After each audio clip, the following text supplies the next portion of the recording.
Hi everyone, welcome to my channel, and as the video title says, I'll be showing you in this video how to easily get your distress locks done by yourself. And I do mean going from regular goddess locks to some really beat up soft locks and in a crochet style too, really, because we all know that we can't all sit for individuals, especially when it's a DIY project. But with what I'll be showing you today, you can easily pre-wrap your locks in your own spare time, spread it out over a couple of hours or days, whichever works for you, and install it just when you are ready. So sit back and enjoy the video as I get started. And please like this video, share it, leave a comment, and subscribe to this channel if you're not subscribed already. Thank you. For the base of the locks, I'll be using the model Goddess Locks Air in 20 inches, and for the wrapping, I'll be using regular spring twist air. It should be noted that each pack of Goddess locks comes with 24 locks in it. So 24 locks, that's one bag. I'll be using 2 bags and about half of a third bag because altogether I did 60 locks. So 24 from the first bag, 24 from the second bag, and 12 from the third bag. And for the wrapping, I used 2 pieces of spring twist air to wrap each lock. As you can see right now, I'm fluffing out each spring twist air. The spring twist air will be fluffed out. 2 will be used to wrap one lock because these locks are rather long.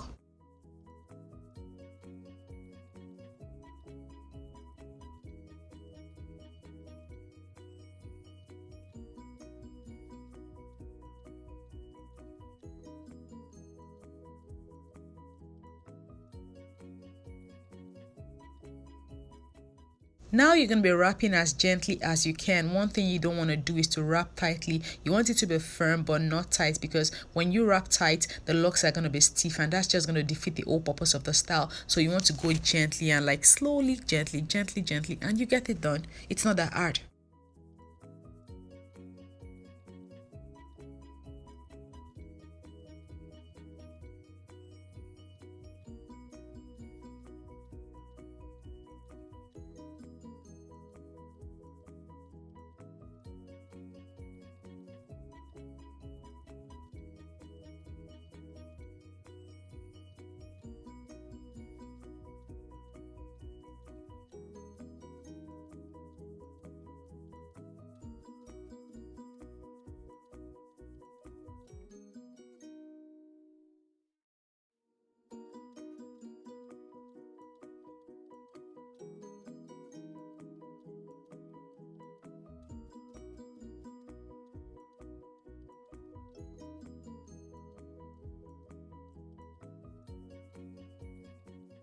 Now it's looking like I'm running out of wrapping air, so I'm going to bring in the second piece of spring twist air.